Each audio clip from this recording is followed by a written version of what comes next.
अस्सलाम वालेकुम and welcome to my channel. आज हम करेंगे chapter number 5 cash book NPT cash book. इसका आज हम करेंगे क्वेश्चन नंबर 5। तो चलो अपनी वीडियो को कंटिन्यू करते हैं।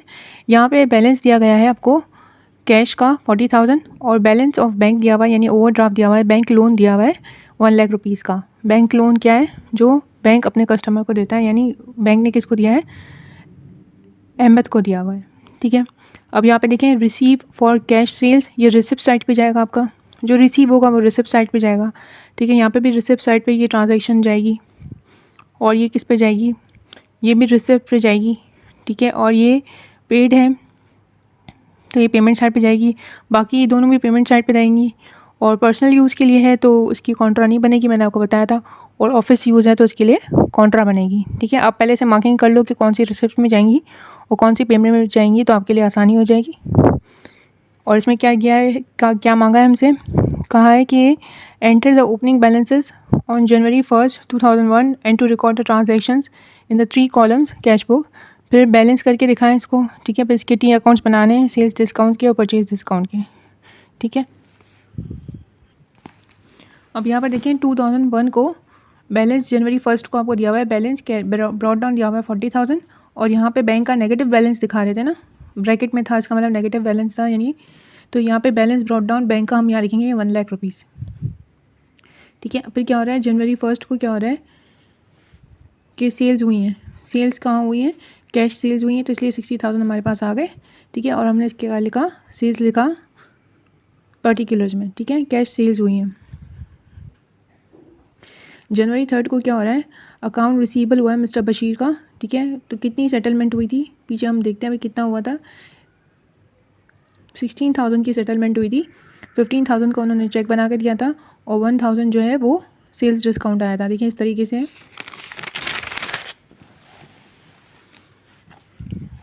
यहाँ पे देखिए लिखा हुआ है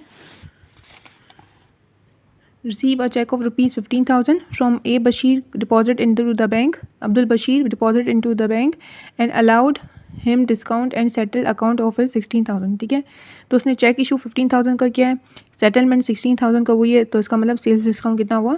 1,000 का हुआ। अकाउंट रिसीवेबल हो रहा है ना और डिस्काउंट मिल रहा है, तो इसका मतलब सेल्स डिस्काउंट चल रहा है।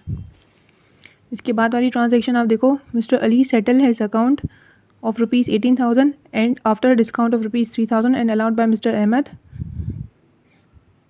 he made his payments by check which he deposited into the bank. ठीक है, अली ने सेटल किया है अपना अकाउंट, सेटलमेंट कर लिया 18,000 से और उसने जो है डिस्काउंट मांगा है 3,000 का, यानी 15,000 का उसने चेक बना के दिया है मिस्टर अहमद को।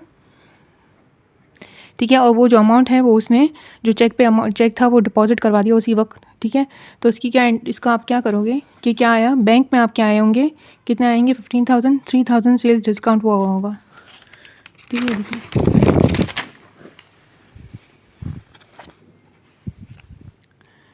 ये रहा आपके पास 15,000 आ गया बैंक में। ठीक है, और 3,000 का सेल्स डिस्काउंट हो गया है। ठीक है, अब 10th में क्या हो रहा है? Paid creditor. ठीक है, पेमेंट की है, मिस्टर अहमद ने पेमेंट की है। कितनी पेमेंट की है? 12,500 की है चेक के थ्रू, यानी बैंक में से पैसे निकल जाएंगे। ठीक है, और उससे डिस्काउंट कितने का मिला है? 500 का। और सेटलमेंट कितनी हुई है? 13,000 की। ठीक है,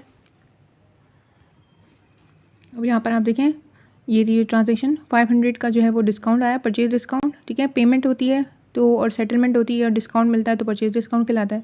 ठीक है, तो 500 ये हो गया और 12,500 कहाँ से निकल जाएंगे? बैंक में से निकल जाएंगे, क्योंकि मिस्टर अहमद ने क्या बना के दिया था?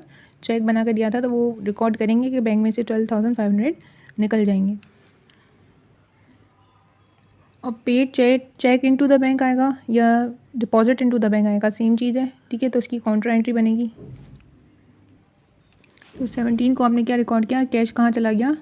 बैंक में चला गया 30,000 से। ठीक है, और यहीं पे 17 पे आप क्या लिखोगे? कैश कहाँ है? कैश चला गया आपके पास से 30,000, कहाँ चला गया? बैंक में चला गया। ठीक है, इसकी काउंटर एंट्री होती है, मैंने आपको बताया था। अब क्या है आपके पास? अब ये तीनों मैं साथ में पढ़ देती हूँ, पर इनको साथ में हम करते हैं। ठीक है, वेजेस जो है वो कैश के थ्रू पेमेंट की गई है वेजेस की। पर्सनल यूज़ के लिए ड्राइंग्स निकाली गई हैं 1,000 की और ऑफिस यूज़ के लिए निकाली गई हैं 4,000 की, तो 4,000 वाली की काउंटर एंट्री बनेगी। ठीक है, पर्सनल यूज़ के लिए काउंटर एंट्री नहीं बनेगी और जो है ना इसमें से कैश निकल जाएगा directly from the payment side. ठीक है, ये दोनों पेमेंट साइड में से कैश निकलेगा हमारा। ये देखिए 11,000 का जो वेजेस की वजह से निकल गया हमारे पास कैश, क्योंकि पेमेंट की थी हमने वेजेस की। ठीक है। और फॉर पर्सनल यूज़ के लिए ड्राइंग्स की थी तो 1000 ये चला गया कैश साइड से, ठीक है। अब क्या है, मैंने आखिरी वाला आपको बताया था काउंटर एंट्री पर्सनल यूज़ के लिए ड्राइंग्स की थी, ठीक है। सॉरी ऑफिस यूज़ के लिए ड्राइंग्स की थी। तो ऑफिस यूज़ के लिए जब ड्राइंग्स करते हो तो क्या होती है, कॉन्ट्रा होती है, कॉन्ट्रा बेस्ड होती है ना। तो यहाँ पे क्या लिखोगे आप, जनवरी 30 को बैंक की वजह से क्या हुआ आपका, बैंक की वजह से कैश आपके पास आया 4000, ठीक है। और यहाँ पे क्या आ गया, यानी बिज़नेस ने अपने इस्तेमाल के लिए लिया है ना, तो बैंक की वजह से आपके पास कैश आया है 4000, ठीक है। आपने 4000 लिखा, आपके पास कैश आया, किसकी वजह से आया, बैंक की वजह से आया। और आप यहाँ पे क्या रिकॉर्ड करोगे कि कैश जो है वो बैंक में से निकल गए, कैश बैंक में से निकल गए कितनी, 4000 से, ठीक है। फिर आपने इसका टोटल कर लिया, इसका भी आपने टोटल कर लिया। मैंने आपको बोला था पहले इस तरफ का टोटल करोगे फिर इस तरफ का करोगे, फिर इन दोनों का टोटल करके लिखोगे। साथ ही साथ आप सेल्स डिस्काउंट और परचेज डिस्काउंट का भी लिख देना, ठीक है। ये इन दोनों का बैलेंस होना ज़रूरी नहीं है, सेल्स डिस्काउंट और परचेज डिस्काउंट का, लेकिन ये वाले दोनों कैश का बैलेंस होना ज़रूरी है और इन दोनों को बैलेंस करना ज़रूरी है, ठीक है। अब आपने क्या किया कि अब आपने इसका भी टोटल कर लिया और फिर आपने इसका भी टोटल कर लिया, तो आपके पास 60,000 आ गया। ये साइड और ये साइड देखो तो कैश, ये वाली साइड हैवी है, तो बैलेंस कैरिड डाउन कहाँ जाएगा, इस तरफ जाएगा, ठीक है। तो आपने 1,04,000 में से आपने सब्ट्रैक्ट करने हैं 42,000, तो आपके पास क्या आ जाएगा, 62,000 आ जाएगा। ऐड किया तो यही बन गया 104,000 और 104,000, ठीक है। 1,04,000 आपके पास आ गया। अब यहाँ पे आप देखते हो कि 60,000 है और यहाँ पर ज़्यादा का बैलेंस है, ठीक है। 1,16,500 का बैलेंस है, तो इसका बैलेंस कैरी डाउन किस तरफ जाएगा, इस तरफ जाएगा बैंक का, ठीक है। ये साइड हैवी हो गई है और ये साइड क्या हो गई है, कम है आपके पास। तो यहाँ पे आप बैलेंस करोगे तो कितना बैलेंस आएगा, आप 1,16,500 में से 60,000 को सब्ट्रैक्ट करोगे तो 56,500 आ जाएगा, ठीक है। बस यहाँ पे ये मेन पॉइंट है, क्योंकि यहाँ पे स्टार्ट में बैंक का नेगेटिव बैलेंस था, इसलिए बैलेंस कैरी डाउन यहाँ शिफ्ट हुआ है, ठीक है। अब मैंने आपको बताया था बैलेंस कैरी डाउन जिस तरह, अब फिर आप क्या करोगे, इसका भी टोटल कर लोगे, ये भी बराबर हो जाएगा और ये भी बराबर हो जाएगा, 1,16,500 हो जाएगा, ये भी 1,16,500 हो जाएगा। लेकिन बैलेंस कैरी डाउन यहाँ पे इसलिए गया है क्योंकि बैंक का नेगेटिव बैलेंस था, इसीलिए बैलेंस कैरी डाउन इस तरफ गया है। जब बैंक का बैलेंस कैरी डाउन इस तरफ गया है तो ब्रॉड डाउन किस तरफ जाएगा, इस तरफ जाएगा बैंक का, ठीक है।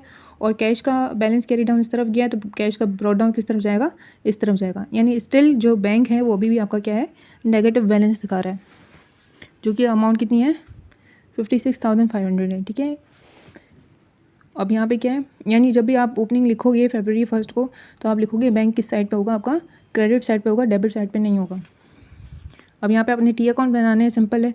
सेल्स डिस्काउंट का बनाओगे तो आपको पता है सेल्स डिस्काउंट में डेबिट साइड हैवी होती है, तो 4,000 लिख के आप छोड़ दोगे, डेट डाल दोगे जनवरी 31 की एंडिंग डालोगे। परचेज डिस्काउंट क्या डालोगे, जनवरी 31 की, इसकी आपको पता है क्रेडिट साइड हैवी होती है, तो क्रेडिट साइड पे लिख के आप बता दोगे। टी अकाउंट का चैप्टर मैं आपको पहले करा चुकी हूँ, अगर आपको नहीं आ रहा तो आप प्लेलिस्ट में से चेक कर लीजिएगा। होप आपको अच्छे से समझ आया होगा। अगर आपको वीडियो अच्छी लगती है तो काइंडली लाइक करिए, शेयर करें और सब्सक्राइब करना मत भूलिएगा। ओके, अल्लाह हाफ़िज़।